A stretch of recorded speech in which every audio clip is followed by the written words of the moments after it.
Hey guys, what's going on? Super Trucker Tim here, comedy and trucks.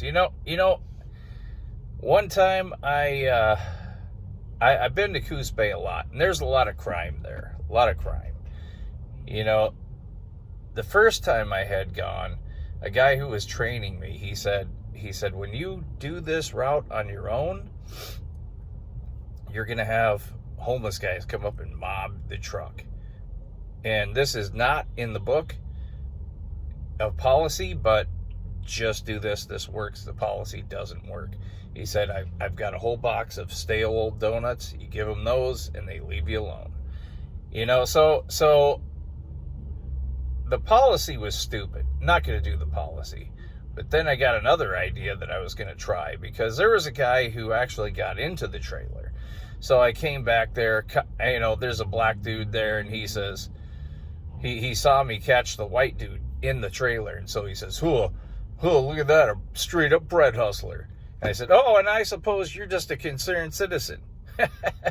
Well, the white dude comes out, and he said, he toward the back, and he said, I didn't take anything.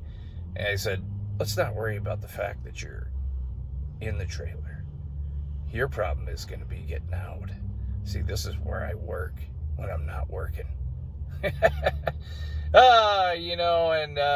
I ended up just giving them the donuts, and they left me alone.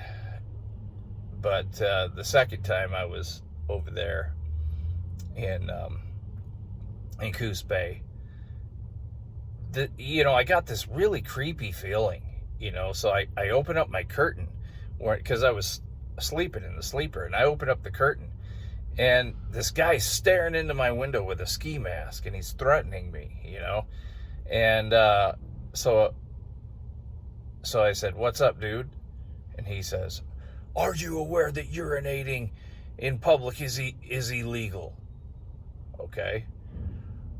Are you aware that prostitution is illegal? Okay. Are you aware that you're parked illegally? So I started kind of like thinking in my head, there was a big sign that said no RV parking, but I had permission to park there from the manager of Walmart.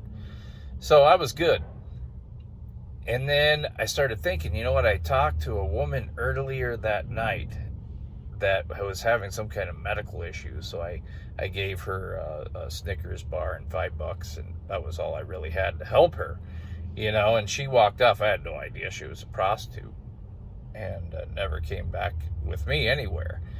And then I figured out what he was talking about, because I did pee on my tire before I went to bed.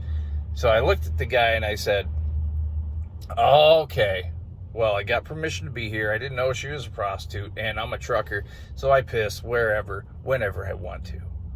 And he goes, well, I got a taser that says you can't. And I said, oh, the conversation's gotten boring, dude, so I'm just going to admit to you, I've had a 16 gauge pointed at your junk during the duration of this whole conversation. So this third guy walks behind him, just an average Joe walking through the lot, and he says, 16 gauge beats taser, keeps walking. And I noticed after that, word started getting out, guys. I could park my truck in the worst crime area anywhere around Coos Bay, and nobody's started bugging it anymore. Oh man, the oyster place across the street from the Walmart, though, guys, best oysters I've ever had. Amazing. I ended up saying to the guy, he had asked me, do you want them baked, simmered, or fried? He said yes, and they were all amazing, guys.